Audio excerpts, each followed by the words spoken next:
से ही पूछ रहे हैं। उसको जब चर्चा में लाएंगे कल ही, विश्वास क्या है किसको रहे, सम्मान क्या है किसको रहे, उसको फैला के देखेंगे ये वाकई में सम्मान है क्या। अभी तो इतना निष्कर्ष निकाल ले तो भी पर्याप्त है। यदि इससे हम अपनी ज़रूरत पूरी करना चाहते हैं, शरीर की जो ज़रूरत है रोटी कपड़ा मकान, उससे हम सुख सम्मान पाना चाहते हैं, फिर तो यह तय नहीं हो पाएगा कि हम कहाँ जा कर के रुकेंगे। अभी आपकी कंपटीशन आपके पड़ोसी से है कि उससे ज़्यादा पैसे कमाने हैं तो मैं सम्मानित हो पाऊंगा। उससे ज़्यादा पैसे कमा लिए तो आपकी कंपटीशन फिर दूसरे मोहल्ले के अमीर व्यक्ति से हो जाएगी। उससे ज़्यादा पैसे कमा ले तो आपकी कंपटीशन गांव के अमीर व्यक्ति से हो जाएगी। उससे ज़्यादा पैसे कमा ले तो किसी और से हो जाएगी। और ये सिर्फ आप ही कंपटीशन कर रहे हैं या आप अपने 1000 कॉम्पिटिटर खड़े भी कर रहे हैं? आपके 1000 विरोधी 1000 कॉम्पिटिटर खड़े भी कर रहे हैं। बट मान क्या रहे कि इससे हम सम्मान पा लेंगे। चमचमाती हुई गाड़ी में घूमेंगे तो सम्मान पा लेंगे। तो गड़बड़ क्या कर रहे हैं कि इसकी ज़रूरतों से ये पूरा करना चाह रहे हैं। जबकि हम यदि ये पहचान पाए कि इसकी ज़रूरत अलग है, इसकी ज़रूरत अलग है, तो इनकी ज़रूरतों को गिना जा सकता है, शरीर की ज़रूरतों को गिना जा सकता है। लेकिन ये नहीं कर रहे तो हमको हर वक्त अपने में दरिद्रता ही दिखती है। दूसरों के पास हमारे से अधिक है, दूसरों के पास हमारे से ज़्यादा लेटेस्ट चीज़ें हैं, हर वक्त हमको ऐसा ही लगता है।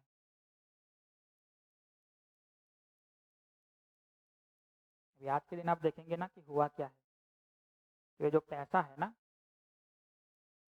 वो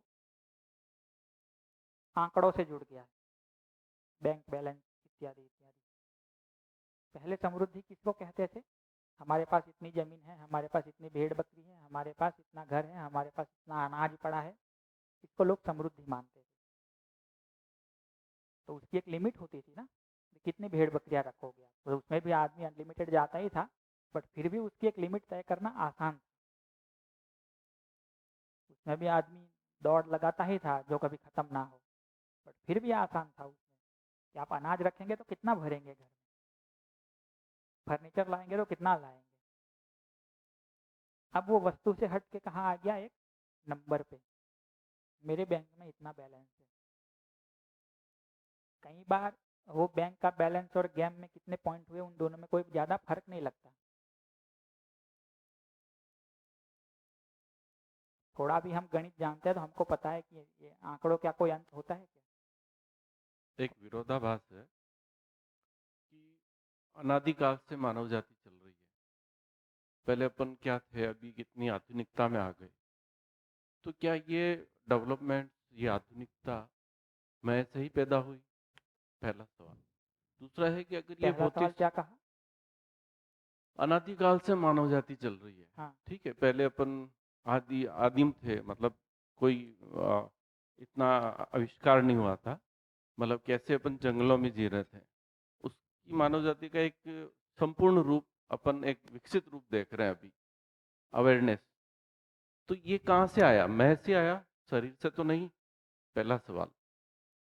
दूसरा ये है कि अगर अपन कहते हैं कि ये सारे शरीर के फिजिकल, अपन इस आवश्यकताओं पे टारगेट करते हैं कि ये सुविधा संग्रह पे आपका इससे सम्मान नहीं मिलता है, तो पूरी मानव जाति का अभी अपन परिदृश्य देखते हैं तो सारी ऊर्जा एक नए नए आविष्कार में लगी हुई है और उसी का उपयोग जीवन विद्या भी कर रही है। पहले आप ब्लैक बोर्ड पे लिखते थे, आप इसका उपयोग कर रहे हैं। आप उस वक्त कह सकते थे कि ये मेरी आवश्यकता नहीं है, ये मेरा सम्मान की चीज नहीं है, अब आवश्यकता बन गई। तो व्हाट अबाउट थिंग्स, कि क्या हम अपनी ऊर्जा को आवश्यकता पे सीमित करके इस आविष्कार को नहीं करें?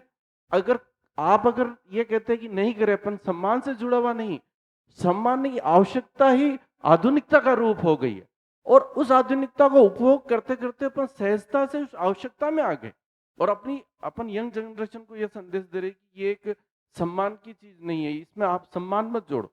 पर सम्मान नहीं, ये आवश्यकता ही बन रही है, ऐसा मेरे को लग रहा है अभी वर्तमान परिदृश्य में। तो एक विरोधाभास पैदा होता है कि अपन, अब चाहे मैं हूं, चाहे ये मेरे पास मान लो 5,000 करोड़ का बैलेंस है, उससे क्या मैं को जानने में कोई प्रॉब्लम नहीं होनी चाहिए। शरीर, उसका सम्मान, निरंतरता, उनकी भीतर की अंतर स्थिति होती है। चाहे मेरे पास 1 रुपया हो। परिदृश्य ये है कि भीतर की स्थिति क्या है। और दूसरा चीज है कि हम सब चीज का उपभोग करते हैं तो धन की आवश्यकता होती है, उसमें अपनी उत्पादकता चाहिए, उसमें अपन को परिश्रम चाहिए। तो कहीं ना कहीं विरोधाभास पैदा होता है कि भले ही सुविधा सीमित है पर दौड़ जो आधुनिकता की है उसका उपभोग अपन निरंतर कर रहे हैं। पहला प्रश्न जो आपका था कि ये कहाँ से आया, शरीर अपने लेवल पे एक विकास हुआ शरीर का भी, लेकिन ज़्यादा जो ये विकास कर गया वो तो हमने ही किया। तो बहुत सिंपल एंड शॉर्ट है, बट उसको फिर भी जांच सकते हैं। तो दूसरा आप कह रहे हैं वो बात भी ठीक तो है, बहुत सारी सुविधाएं बढ़ गई है जिसका हम उपयोग कर भी सकते हैं। मैं बस ये कह रहा हूँ ये जो ज़रूरतें हैं, जैसे आप कह रहे हैं पहले स्वचालित वाहन नहीं थे, पशु से चलते थे, उसके पीछे भी देखेंगे तो ज़रूरत क्या थी? ज़रूरत तो वही थी कि शरीर को एक जगह से दूसरी जगह ले जाना। आज हवाई जहाज आ गए, उसकी भी ज़रूरत देखे तो क्या है, एक जगह से शरीर को दूसरी जगह लेके जाना। ये ज़रूरतें बढ़ नहीं रही, प्रयास बस ये हो रहा है कि इन ज़रूरतों को और सुगम तरीके से कैसे किया जाए।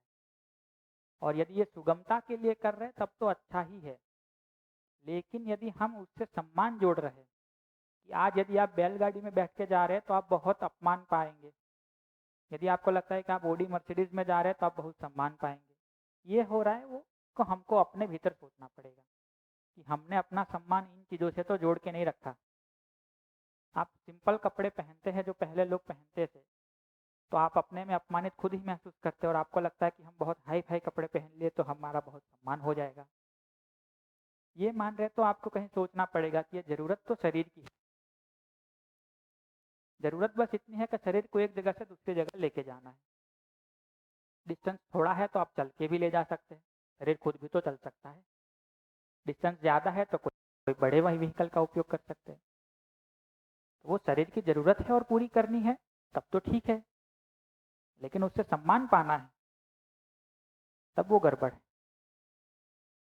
जैसे मैं आपसे ये पूछूं कि यदि आपको शरीर को एक जगह से दूसरी जगह ले जाने के लिए आपके और आपके परिवार के लोगों की घूमने के लिए गाड़ी चाहिए, आप तय कर पाएंगे कि कितनी बड़ी गाड़ी चाहिए? आप तय कर पाएंगे कि किस क्वालिटी की गाड़ी चाहिए? कार आई कहाँ से? मैं से आई ना। ये विरोधाभास है। क्या भाई विरोधा? कार का आविष्कार हुआ तो मैं से ही हुआ ना, शरीर से तो नहीं। हाँ, फिर क्यों? विरोधाभास क्या है इसमें? जब अपन कह रहे हैं कि शरीर की आवश्यकता नहीं है तो हाँ, मैं इतना क्यों आगे जा रहा है? भाई आप लेकिन अपन में शरीर, स्थित हो जाए, हाँ, आविष्कार ही नहीं करे ना। जब कह रहे हैं कि अपन इससे सम्मान पाना ही नहीं चाह रहा है तो उधर जा क्यों रहा? मैं क्यों खोज कर रहा वो मैं?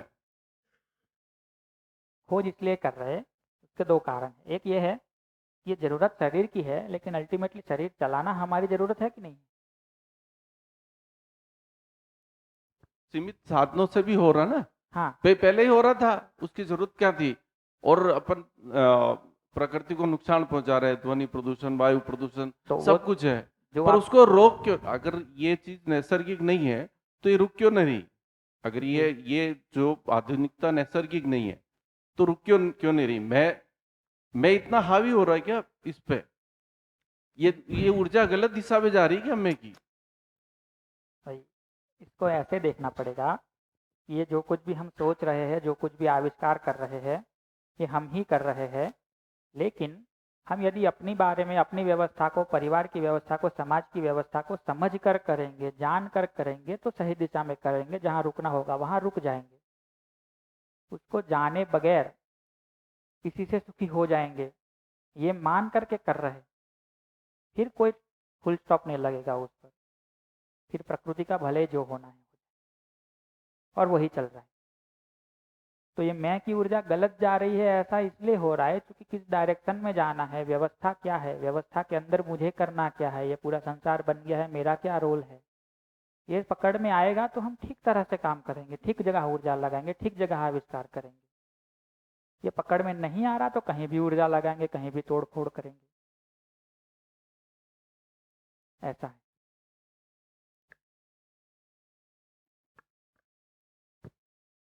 तो हम लोग नेक्स्ट विषय पे आगे बढ़ते हैं। जैसा हमने कहा था कि मैं और शरीर को देखना, तो एक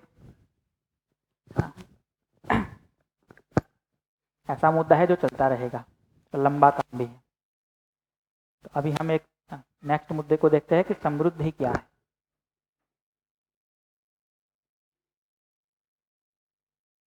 हाँ, कुछ पूछ रहे? हाँ, मेरा ये क्वेश्चन था कि जैसे कि अभी जैसे बात हो रही थी पीछे कि वही चीज़ों का नवीनीकरण, तो जैसे कि इस या इससे भी हमारी बहुत बड़ी हेल्प हो रही है कि प्रोजेक्टर है। ये बहुत बढ़िया आविष्कार है जिससे हम सबको हेल्प मिल रही है कि हम दूर भी बैठे हैं तो हमें अच्छे से दिख रहा है। और ब्लैक बोर्ड भी बहुत अच्छा आविष्कार है कि हम आसानी से इरेज कर पाते हैं और वापस उसको ऊपर लिख पाते हैं। मार्कर भी बहुत अच्छा है ना। हर आविष्कार को हम देखें तो उसकी कहीं ना कहीं इम्पोर्टेंस बहुत बड़ी है। पर जैसा कि इसमें दे रखा कि नेचर का ध्यान रखते हुए चीज़ों को देखना, तो फिर सर भैया आपको या इसके अकॉर्डिंग नहीं लगता कि हम कहीं ना कहीं जैसे एरोप्लेन में जाने के लिए किसी ऐसे इंसान को जिसकी बात की इम्पोर्टेंस बहुत ज़्यादा और उसको कोई कहीं जाना हो या उसका इम्पोर्टेंस बहुत ज़्यादा है कहीं, तो उसको जल्दी जाना अनिवार्य है, तो पेट्रोल भी तो उसमें जलेगा, तो कहीं ना कहीं नेचर का तो हम हार्म कर ही रहे हैं ना। तो जी। उस चीज़ को कैसे देखेंगे फिर हम ऐसा? तो कुछ नवीनीकरण ये भी हो रहा है कि ये पेट्रोल डीजल के बदले बायोफ्यूल बनाए जा रहे हैं, वहाँ भी ऊर्जा लगा सकते हैं। हाँ, पर बहुत सारे कुछ पेट्रोल डीजल ही नहीं, मतलब बहुत सारी ऐसी चीज़ें हैं सब जिन सबके बारे बात कर रहा।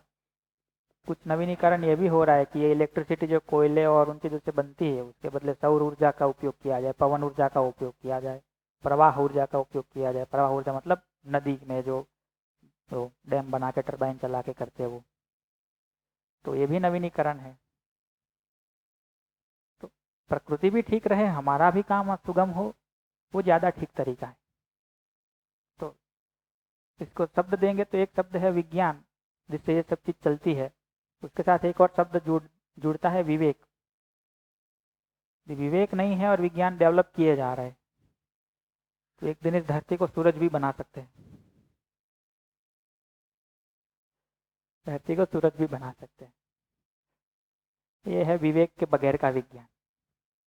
विवेक लगाएंगे तो पता चलेगा कि वाकई में क्या जरूरत है और कैसे पूरे सिस्टम को ठीक रखते हुए कैसे पूरे सिस्टम को और एनरिच करने के हिसाब से हम कुछ ढूंढ सके, कोई विज्ञान डेवलप कर सके। ये जैसे कि नेचर में बहुत सारी चीज़ें जिनका हम यूज कर ही रहे हैं, जी तो कहीं ना कहीं वो चीज़ें ह्यूमन के लिए बनी है या उनको उनकी पहचान करके ह्यूमन कुछ अच्छा कर सके उसी के लिए बनी है? क्या जी, उनको यूज कर सकते हैं? यूज तो कर ही सकते हैं, साथ में ये भी देखना पड़ेगा कि हम बदले में कुछ दे भी रहे कि नहीं दे रहे। जैसे गाय का दूध ले रहे हैं लेकिन गाय के साथ जिम्मेदारी से जी रहे कि नहीं जी रहे। लकड़ी का यूज कर रहे, बदले में वापस पेड़ उगा रहे कि नहीं उगा रहे। तो ये प्रकृति का सदुपयोग करना कोई बुरी बात नहीं है, ये विवेक भूल जाना बुरी बात है। और सिर्फ लेने की मानसिकता रखना ये बुरी बात है। आगे बढ़े, कुछ पूछ रहे हैं? हमने ये भी देखा था कि लक्ष्य तो हमारा सुख और समृद्धि पाना है, ये उसके संभावित रास्ते हैं। तो लक्ष्य की पहचान के लिए हमने सुख के ऊपर कुछ चर्चा करी आज सुबह से लेकर के काफी ठीक से, है ना। अब थोड़ा स्वास्थ्य और समृद्धि को भी देख लेते हैं कि ये स्वास्थ्य क्या है और समृद्धि क्या है ना। तो सुख के ऊपर जो चर्चा करी थी मैं उसको बहुत संक्षिप्त में रिपीट कर दे रहा हूँ 1-2 मिनट में, कि हमने ये देखा था कि हम अपने में संगीत में जिए, अपने में हारमोनी में जिए, वही अपने लिए सुख है। और हमारे अंदर बहुत जब गड़बड़ चलती है, अंतर्विरोध चलता है, अव्यवस्था चलती है, वही हमारे लिए दुख है। बस उतना ही रिपीट करते हैं, बाकी और बहुत सारी चर्चा की थी। इसके साथ में हम देखें कि ये शरीर और मैं दोनों में मैं वाले भाग को थोड़ा बहुत एक्सप्लोर किया और बहुत कुछ काम उसमें हो सकता है।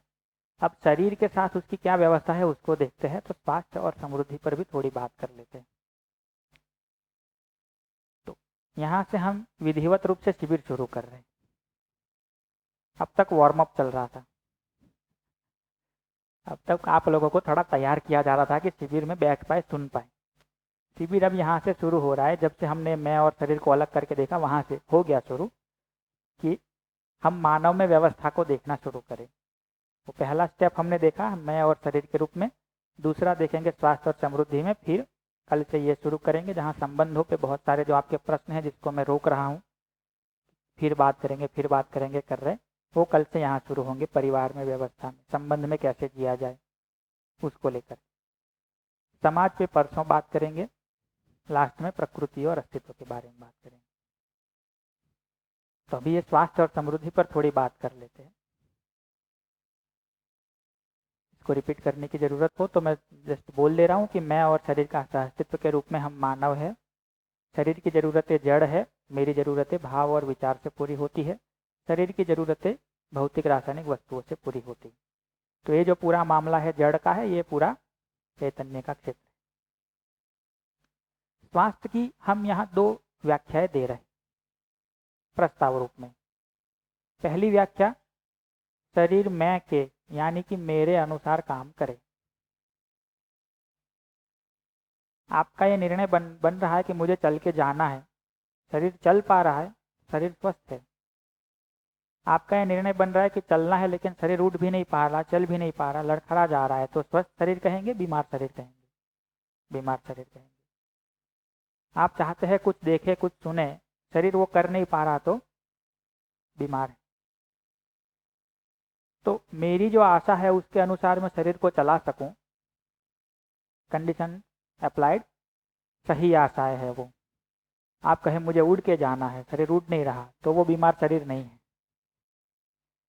बट जो सही आशाएं है उसके अनुसार शरीर काम करे तो स्वस्थ शरीर है। यदि उस तरह से काम करने में शरीर सक्षम नहीं है तो शरीर का स्वास्थ्य कहीं गड़बड़ाया हुआ है। दूसरी परिभाषा हम स्वास्थ्य की यहाँ ये कर रहे कि शरीर के सभी अंग प्रत्यंग में एक हार्मनी बनी रहे। जैसे आप देखेंगे किडनी जो है वो अपने में एक व्यवस्था है, छोटी सी कोई सिस्टम है जो कुछ काम कर रही है, और वो जो किडनी है वो पूरे शरीर की जो व्यवस्था है उसमें अपना कुछ रोल प्ले कर रही है, भागीदारी कर रही है कुछ। ये आँख जो है वो अपने में एक व्यवस्था है, पूरे शरीर की व्यवस्था में भागीदारी कर रही है।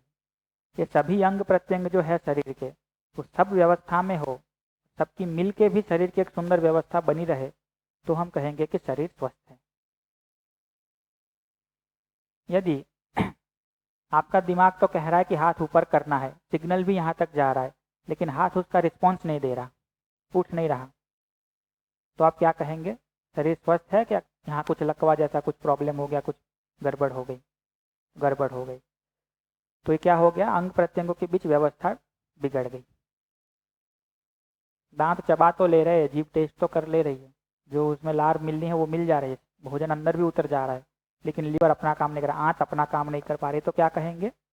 अंग प्रत्यंग के अंदर कुछ व्यवस्था में गड़बड़ हो गई। तो ये हम स्वस्थ शरीर की परिभाषा कर रहे हैं। एक, मेरे अनुसार काम करे, दूसरा, उसके सभी अंग प्रत्यंग में एक हार्मनी हो, एक व्यवस्था हो। इसी को स्वास्थ्य कहते हैं। इसी को कहते हैं या 6 पैक बनाने को स्वास्थ्य कहते हैं? इसी को स्वास्थ्य कहेंगे या एकदम स्लिम एंड ट्रिम दिखने को स्वास्थ्य कहेंगे? इसी को अच्छा शरीर कहेंगे या बहुत गोरा हो उसको अच्छा शरीर कहेंगे? मतलब जब शरीर के सभी अंग एक साथ मतलब कार्य करें तो भी हमारा शरीर स्वस्थ है। जी, तो एक साथ नहीं, बट सब ठीक से काम करें। ठीक से हाँ, मतलब सभी का अपना अपना रोल होता है, हाँ, वह बखूबी निभाए जी तो मतलब शरीर स्वस्थ होता है। जी तो इसके अलावा हम जब हम दूसरी एक्टिविटी करते हैं, चाहे एक्सरसाइज हो, चाहे रनिंग हो, चाहे जिम जाए, कुछ भी करें, तो क्या उससे शरीर स्वस्थ नहीं होता है? वही उसकी बात कर रहे हैं कि इसको बनाए रखने के लिए क्या करेंगे, ये व्यवस्था बनी रहे उसके लिए क्या करेंगे? तो उसके कुछ ऑप्शन है जिसको हम यहाँ लिख रहे हैं।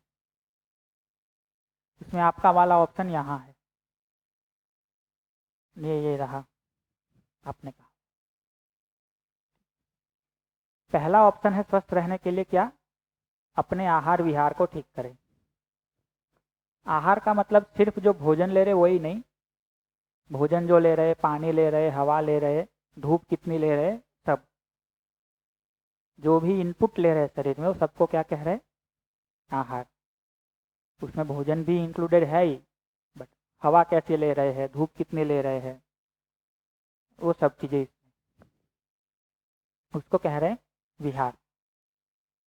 तो आहार और विहार को ठीक रख, मतलब व्यवस्थित ढंग से पहचान के उस तरह से जी के भी हम शरीर को स्वस्थ बनाए रख सकते हैं। दूसरा तरीका है कि हम उसके साथ थोड़ा बहुत श्रम कर ले, थोड़ी मेहनत कर ले और व्यायाम कर ले। श्रम में और व्यायाम में अंतर क्या है? श्रम वो है कि जहां आप मेहनत करके कुछ प्रोडक्शन करते हैं। व्यायाम वो है जहां मेहनत तो खूब कर, पसीने के अलावा और कोई प्रोडक्शन नहीं करते। श्रम वो है जब आप लोहा उठाते हैं लेकिन उससे अनाज उगाते हैं, खेत में काम करते हैं।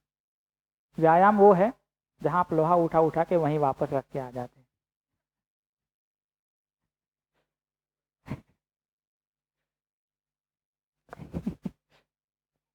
पर उस लोहे को उठाने से जो शरीर में वो तो हमारे होता ही है, उसका कहाँ मना कर रहे हैं।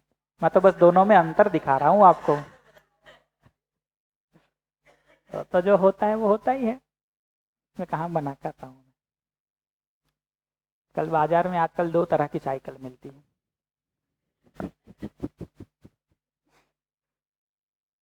एक साइकिल वो है जिसमें आप पैडल मारो, यहाँ से शुरू करो, कहीं जाके उतरते हैं। दूसरी साइकिल वो होती वहीं के वहीं उतरते हैं।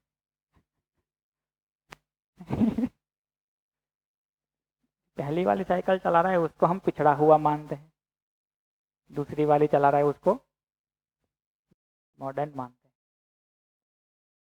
जो खेत में काम कर रहा है, श्रम करके कुछ उगा रहा है, भोजन उगा रहा है लोगों के लिए, उसको हम एक पिछड़े वर्ग का इंसान मानते हैं, लोअर क्लास मानते हैं।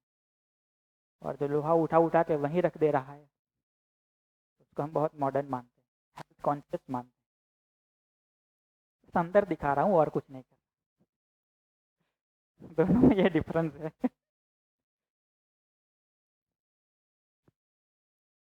तीसरा उपाय है आसन प्राणायाम करना।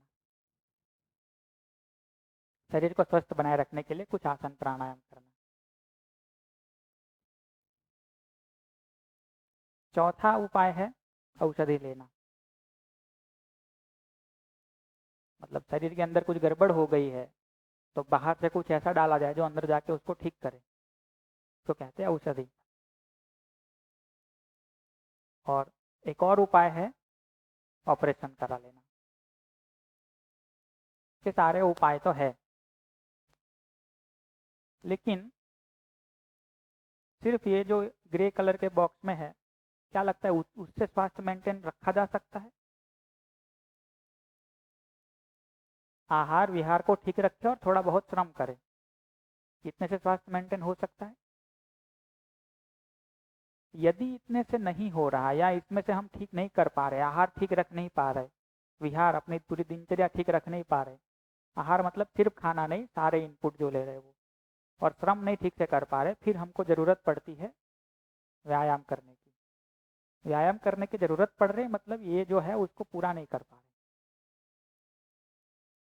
यदि इतने से भी ठीक नहीं कर पा रहे, फिर हमको आसन प्राणायाम करने की ज़रूरत पड़ती है। इतने से भी ठीक नहीं कर पा रहे और शरीर बिगड़ ही गया, कुछ गड़बड़ ही हो गई, फिर हमको औषधि लेने की ज़रूरत पड़ती है। इतने से भी ठीक नहीं कर पा रहे, औषधियाँ भी अब कारगर नहीं हो रही, इस हद तक शरीर को बिगाड़ कर रख दिया, फिर इसकी ज़रूरत पड़ती है ऑपरेशन की। आजकल लोग इतने अमीर हो गए हैं, टेक्नोलॉजी इतनी ठीक हो गई, सस्ते में और इजीली ऑपरेशन खत्म हो जा रहा है, तो ऑपरेशन कराना बहुत आम बात हो गई। जैसे कहे वहाँ पार्क में घूमने गए थे, ऐसे कहते हमारा ऑपरेशन था। इतनी सहजता से बोल दे रहे हैं ना लोग। हाँ। तो आउटिंग के लिए यहाँ जा रहे हैं, थोड़ा फ्रेश हो जाए। लेकिन आपसे पूछा जाए कि आपको क्या लगता है इसमें से क्या करके स्वास्थ्य को मेंटेन करना पसंद करेंगे? आहार विहार और श्रम से ही कर ले। यदि जरूरत पड़ती है तो व्यायाम कर ले, फिर भी जरूरत पड़ती है तो आसन प्राणायाम कर ले। ये तो ऐसा ही है कि जिससे बचे उतना अच्छा है।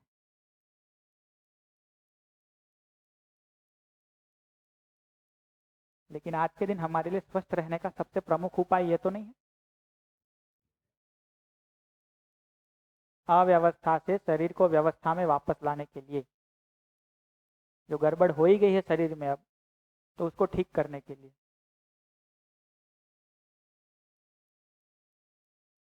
तो जब भी बीमार होते तो ये नहीं सोचते कि इसको कैसे ठीक किया जाए, इसमें क्या गड़बड़ हो गई। बीमार हो तब सीधा यही पूछते कौन सी दवाई लेंगे, है ना। अच्छा, मुझे तो कई बार ये भी लगता है कि हमारे परिवारों में ऐसा भी होता है कि जो व्यक्ति जितना बीमार होता है उसको घर में ज़्यादा ध्यान मिलता है, उसका ज़्यादा ध्यान रखा जाता है, उसको ज़्यादा मान सम्मान मिलता है। तो वो जो कहता है घर में वही बनता है। वो कहता है चुप हो या आवाज़ मत करो, तो सब उसको डांटने लगते हैं, आवाज़ मत कर, उनको डिस्टर्ब हो रहा है। जो बीमार व्यक्ति को इतना सम्मान देते हैं हम लोग, तो जो आदमी बीमार पड़ता है उसको ये सेंस नहीं बनता कि मैंने यहाँ कितनी गड़बड़ कर दी तब जाके बीमार बना, बीमार हो गया। खासकर जब बच्चे बीमार होते हैं तो इतना उनको प्यार दिया जाता है, उसको लग रहा है मजा आ रहा है यार, ये तो अच्छी बात है। तो वो जब भी कोई व्यक्ति बीमार है तो उसकी जो सेवा करनी है वो तो करनी ही है, तो उसमें कोई मना नहीं कर रहे। जो उनका जिनके लिए जितना ध्यान रखना है वो रखना ही है। लेकिन कभी स्वस्थ हो जाए तो ये भी कहना है कि इस पर थोड़ा ध्यान दे दो, या औषधियों के सहारे शरीर को स्वस्थ थोड़ी बना के रखेंगे।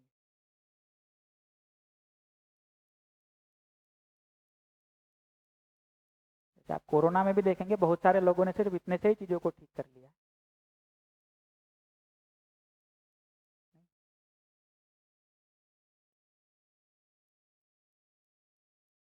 तो ये स्वास्थ्य का एक अभी का मतलब देखे तो सारी लिस्टिंग है कार्यक्रमों की। आप तय करिए कि आपको किससे स्वस्थ रहना है, किस पर फोकस करके स्वस्थ रहना है। और थोड़ा ये भी देखें कि यदि इसकी ज़रूरत पड़ रही है तो उसका मतलब है कहीं ये जो 3 ऑप्शन थे जो बहुत आसान थे, बहुत बेसिक थे, बहुत प्राइमरी थे, उसमें हम जिम्मेदारी से नहीं जी रहे, कुछ तो गड़बड़ कर रहे हैं, तभी बार बार औषधि की ज़रूरत पड़ रही है।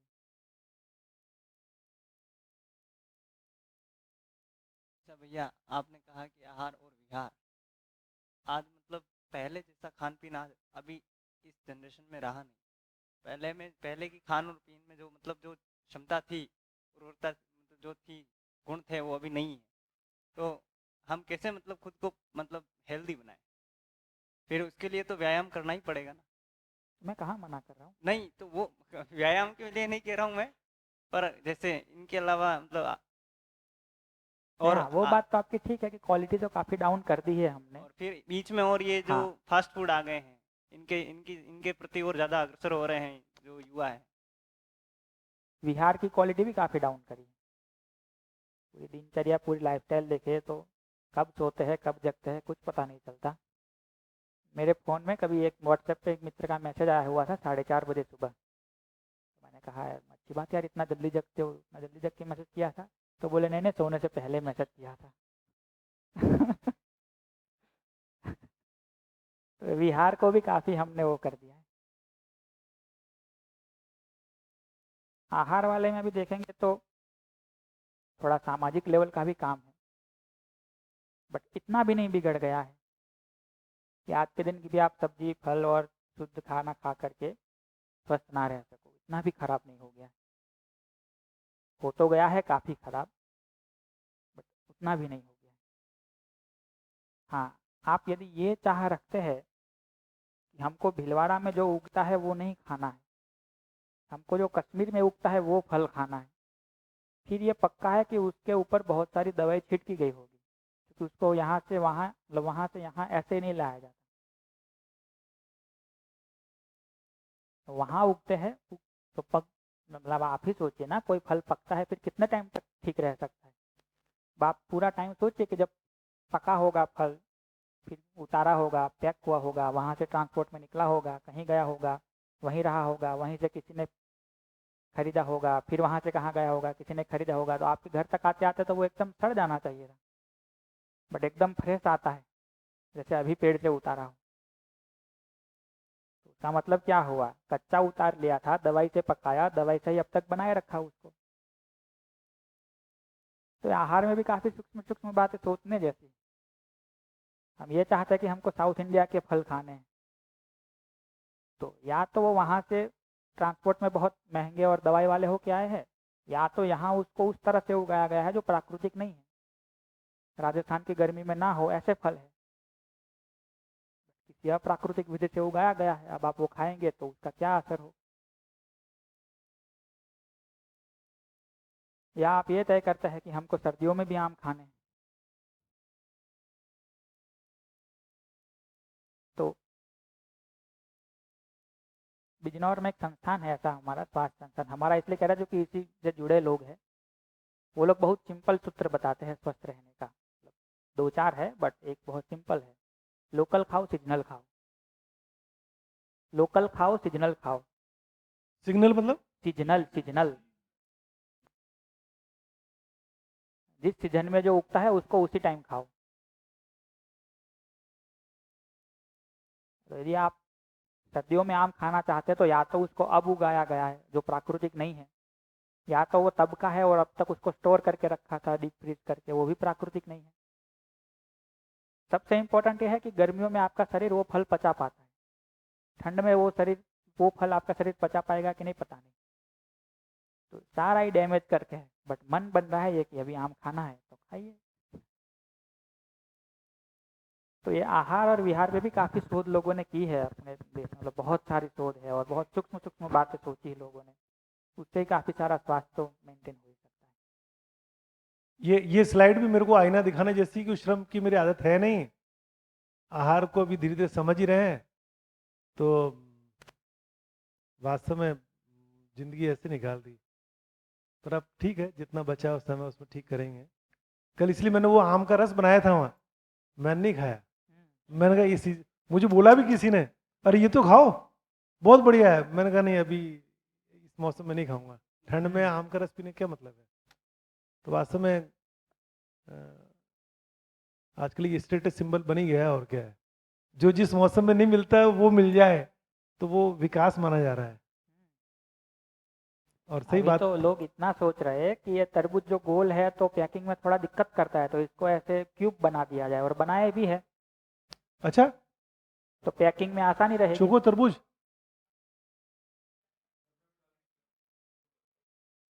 अच्छा फरमे में पैदा करते हैं। और एकदम क्यूब होता है ऐसे, जैसे बक्से रखते हैं के ऊपर एक ऐसे पूरा भर देते हैं ट्रक, तो पैकिंग में आसानी रहे ना। हाँ और ये भी सोचते हैं कि तरबूज नहीं, हाँ हर ये वक्त तो लाल मैंने ही देखा क्यों कि निकले। देखो इसमें एक समझने की पीला बात है, तरबूज भी मिलता है, कल्पनाशीलता कमाल की आदमी की, तरबूज को भी चौकोर कर दिया क्यूब जैसा। खेड़ा में भी लेकिन मिलता है हमारे वहाँ, हमने ये खाया भी। चूक इसलिए हो रही है क्योंकि वो जो पहले की स्लाइड्स देखे में तो आया सही था क्या कि किया है इन लोगों ने, जिंदगी थोड़ा का लक्ष्य समझ में नहीं आया, अपने आप को शरीर मान लिया, जो लिखा था ना, मूल भ्रम जो है, मूल मान्यता मान्यता कि मैं शरीर हूँ, तो शरीर के लिए आवश्यक जो चीजें हैं उसको कैसे शेप बदलते हैं, बिना मौसम की चीज कैसे मिल जाए, इसी में कल्पनाशीलता लगाई, ऊर्जा लगाई। थोड़ा ये समझ में आ जाएगा तो दुनिया बदलेगी। अच्छा, आप तो किसान ऐसे भी इंजेक्शन लगाते हैं कि लौकी इतनी छोटी हो, आज इंजेक्शन रात को लगाओ, रात तक बेचने लायक बड़ी, सुबह तक बेचने लायक बड़ी हो जाएगी। जल्दी मार्केट में देंगे तो ज़्यादा प्राइस मिलेगी ना आपको। नहीं अभी है भी है, जो अमरूद बाजार मिल रहे हैं दिखने में बड़े खूबसूरत बड़े बड़े, पर वो हाँ, बिल्कुल भूसा है, उसमें कुछ है ही नहीं, स्वाद ही नहीं है। वो फूल किसी ने मुझे बताया था, बहुत अच्छा बताया था, शायद मैं भूल गया किसने बोला था, बट बहुत अच्छा बोला था कि प्रकृति में जिसकी जितनी साइज है उसमें जितना स्वाद और पोषण है वो उतना ही रहेगा। आप उसको बड़ा कर दोगे तो भी टोटल उसका न्यूट्रिशन और पोषण उतना ही रहेगा। तो आप साइज अमरूद की बड़ी कर सकते हो, उसका स्वाद आप टोटल देखोगे तो वो छोटा जो ओरिजिनल देसी आता है उतना ही रहेगा, उसका पोषण भी उतना ही रहेगा। अब बड़ा अमरूद खा के आपको लगता है बहुत पोषण पा लिया, ऐसा नहीं होगा। जैसा भैया है? हाँ, बस आकार बड़ा हो जाएगा, अंदर की डेंसिटी, मतलब स्वाद वाली खा डेंसिटी। तो ज्यादा सकते नहीं, तो उसमें क्या होता है फिर वो पोषण कम मिलता है, हाँ, क्योंकि वो कम पोषण वाला है वो। हाँ सही बात है, मतलब सब कुछ उल्टा ही उल्टा चल रहा है और इसी को विकास मान रहे हैं। अच्छा, सही है। हाँ। एक कल्पना ऐसी भी करी थी कि ये जो किसान बैठ के बात कर रहे थे ना, हम भी अब तो किसान ही है, तो ये सारी चीज़ें बहुत जानने को मिलती है। तो हमारे ही वहाँ कुछ लोग बैठ के ऐसे बात कर रहे थे कि अभी ऐसे इंजेक्शन लगाते हैं हम लोग कि लौकी इतनी छोटी है, आज रात इंजेक्शन लगाओ, कल बेचने लायक बड़ी हो जाएगी। तो हम ऐसे ही कल्पना कर रहे थे कि मान लो कोई डोज ऐसा आ गया कि वो लौकी तक रुका नहीं, वो लौकी हमने खा ली। लौकी भी एक सेल है, शरीर भी पूरा सेल से बना है। यदि वो लौकी के सेल बढ़ने का काम होता रहा, वैसे ही हमारे अंदर भी जाके वो दवाई काम करती रही, तो वो गलती तो हो ही सकती ना। उसी को कैंसर कहते हैं, जो सेल अनकंट्रोल्ड सेल बढ़ते हैं ना। ये कोई स्टडी है क्या? ये तो स्टडी है कि ये अनकंट्रोल्ड सेल है वो कैंसर है, हाँ ये तो ठीक लेकिन है। ऐसा हो सकता है, ऐसा स्टडी नहीं है, तो अनुमान है कि हो सकता है कभी गलती से। अच्छा भैया, हाँ ठीक बात है, उस पेस्टिसाइड के कुछ हाँ, केमिकल के कुछ यदि वो ट्रेसेस जिंदा है, वो रह अंदर गए, शरीर में चला गया। हाँ, यदि शरीर में वहाँ भी जाके भी वो जिंदा रह गए तो शरीर में भी सेल बढ़ाते रहेंगे। हम भी प्राण अवस्था ही हैं, इसलिए हो सकता है अंदर यहाँ मल्टीप्लिकेशन चालू कर दे वो। हाँ, चलो ठीक है, समृद्धि पर थोड़ी बात कर लेते हैं, फिर आज का दिन पूरा करते हैं। जैसे सुख के बारे में बहुत सारे प्रश्न है, वैसे समृद्धि के बारे में बहुत सारे प्रश्न है ही।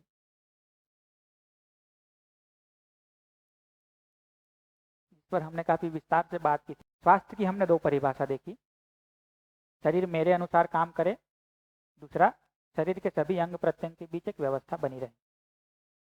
ये शरीर में होने वाला भाग है।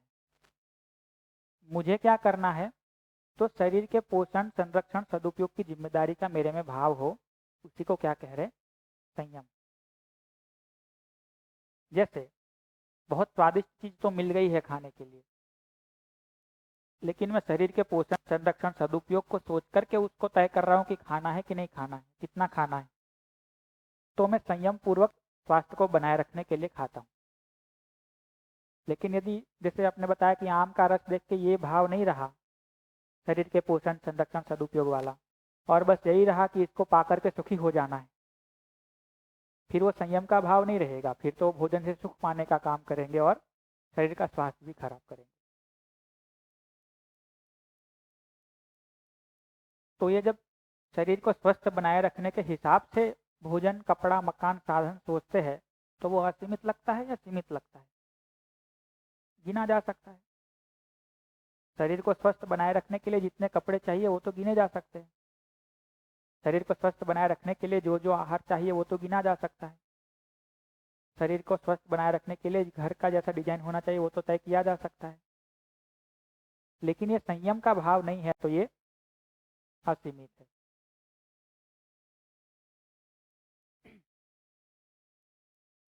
समृद्धि की व्याख्या को देखेंगे तो एक परिभाषा उसकी ये है, आवश्यक सुविधा से अधिक की उपलब्धि या उत्पादन का भाव। मुझे जितना चाहिए उससे मेरे पास ज़्यादा है, या उससे ज़्यादा मैं उत्पादन करने में सक्षम हूँ, ये भाव मेरे में है, तो हम अपने में समृद्ध फील करते हैं, प्रॉस्पेरिटी फील करते हैं। जैसे मुझे शरीर को ढकने के लिए मान लो 10 कपड़े चाहिए, मेरे पास घर में 15-20 कपड़े पड़े, तो मैं अपने में समृद्ध महसूस करता हूँ।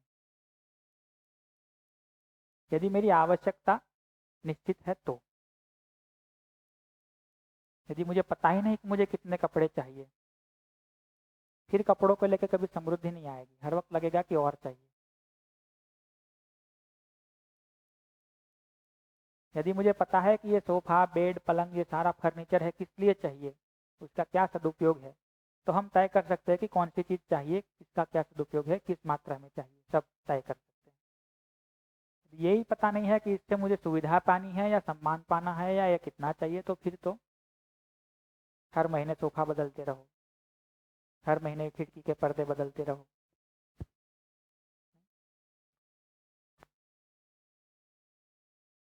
तो वहां समृद्धि का भाव आना बहुत कठिन है। अब ये जो 2 भाग है ना, एक आवश्यक सुविधा को तय करना, दूसरा उससे अधिक पाना, उसमें हम पहले नंबर पे ये रख रहे हैं कि पहले आवश्यक सुविधा को तय किया जाए, फिर उसको पाने का कार्यक्रम बनाया जाए। मुझे कितना, आज के दिन पैसों की भाषा में बात करें तो मुझे कितना पैसा कमाना है उसको ठीक से तय किया जाए, फिर उसको पाने का कार्यक्रम बनाया जाए।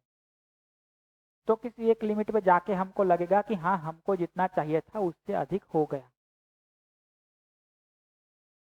मैं यदि ये तय नहीं कर रहा कि मुझे कितना चाहिए और सीधा कमाने में ही लग जा रहा हूँ, तो कितना भी कमा लूंगा हर वक्त कम लगेगा,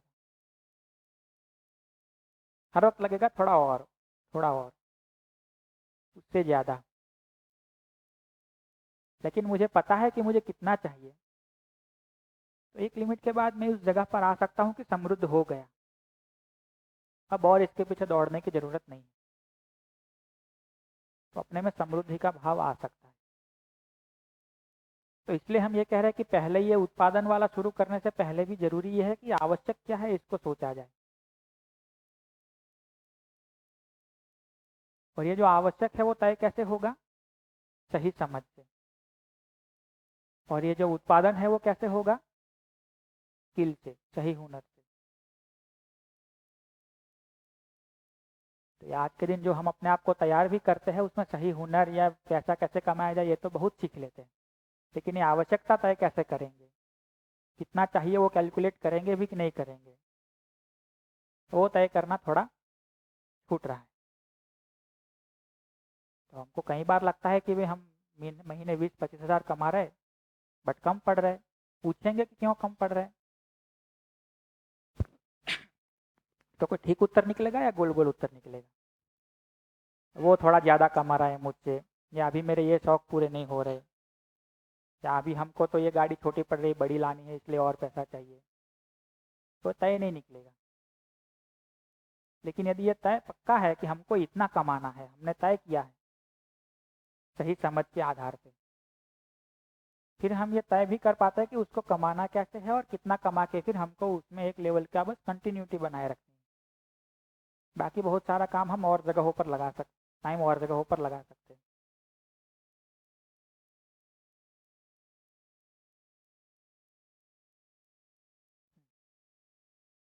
पर भैया इसमें कहीं ना कहीं ये चीज़ भी तो दिखती है कि जैसे हम अपनी आवश्यकता तो डिसाइड कर ही लेते हैं, पर परिवार के हर सदस्य की आवश्यकता हम डिसाइड कैसे कर पाएंगे, और ज़रूरतें तो नहीं, उनको हम भी। तो नहीं कर पाएंगे, इसलिए तो कह रहे हैं सबके साथ शिविर करना पड़ेगा ना।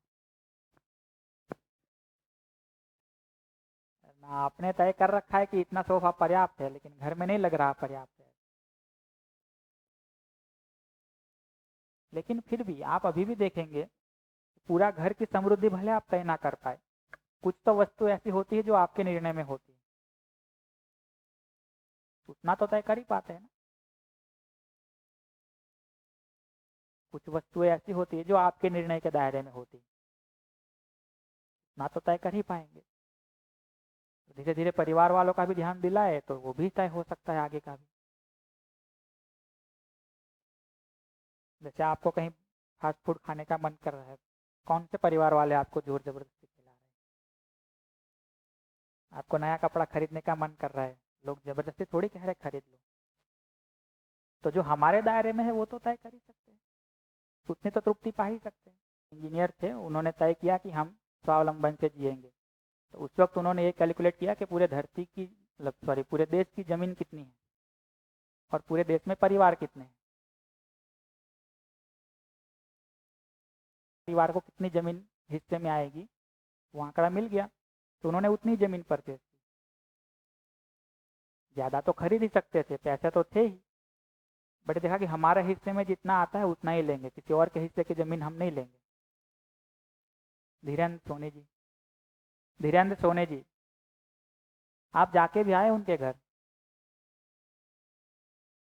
साकवा वाले, साकवा वाले धीरेन्द्र, साकवा गांव में रहते हैं।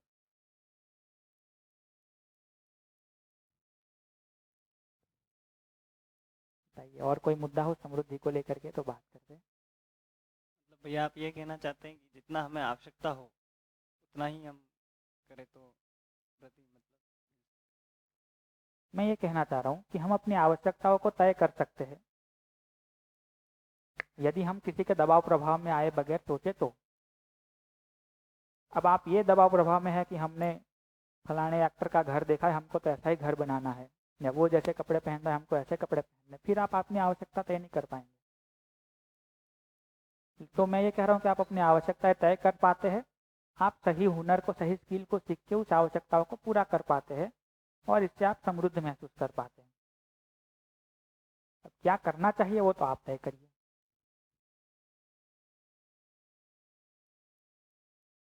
अभी आपको लगता है कि इट इज़ नॉट पॉसिबल, तो भी वो रास्ता भी खुला है, आप वो भी सोच सकते हैं।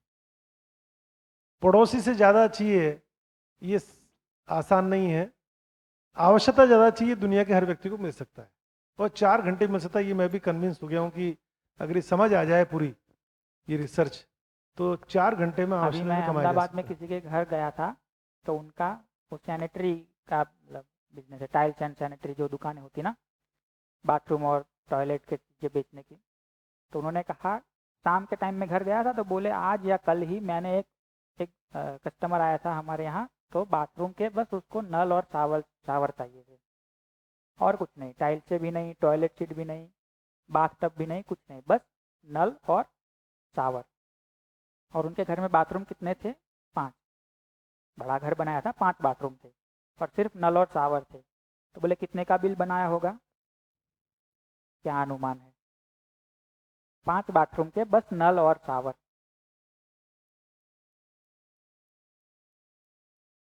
कुछ तो अनुमान बताइए, अंदाज लगाइए कितना प्राइस चलता है। 1 लाख।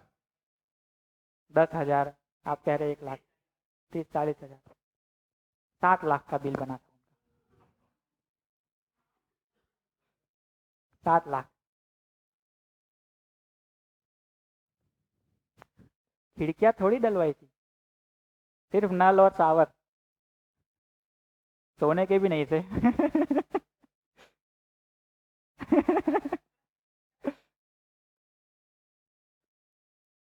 अब देखेंगे नल का उपयोग क्या है। खोलो तो पानी आए, बंद करो तो पानी बंद हो जाए। उतने के लिए 7 लाख।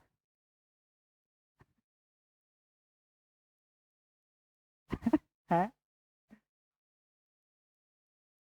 हाँ, अरे 7 लाख में भी घर बन जा रहा है। और अभी आप अब 7 लाख के नल लगवाए होंगे तो टॉयलेट सीट को ऐसी वैसी थोड़ी नहीं लगवाएंगे, बाथ टब ऐसा वैसा थोड़ी नहीं लगवाएंगे, टाइल्स से ऐसे वैसे थोड़ी नहीं लगवाएंगे। पूरे बाथरूम का खर्च का अनुमान लगाओ क्या बनेगा।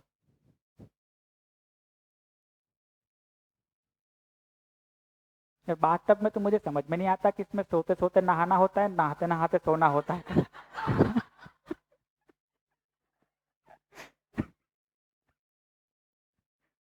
फिर बना किस लिए है ये?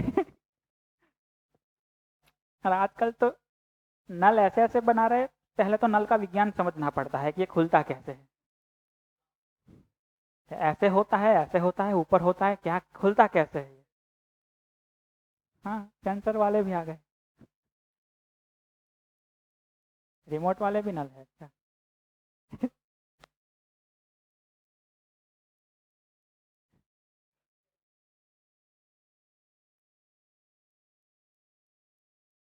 तो ये सब ऐसी चीजें हैं कि उसको तय तो किया जा सकता है कि कितना चाहिए, बट हम इस दौड़ में चल पड़े कि जिसका कोई लिमिट नहीं है।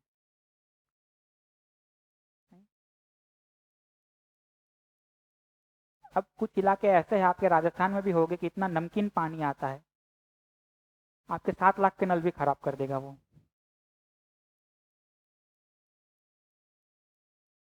अब सोचे कि ये ज़रूरत क्या है इसकी, तो तय हो सकता है कि कितना चाहिए, किस क्वालिटी का चाहिए, कितना खर्च करना। उसको सम्मान से जोड़ दिए, उसको सुख से जोड़ दिए, फिर तो कोई अता पता नहीं।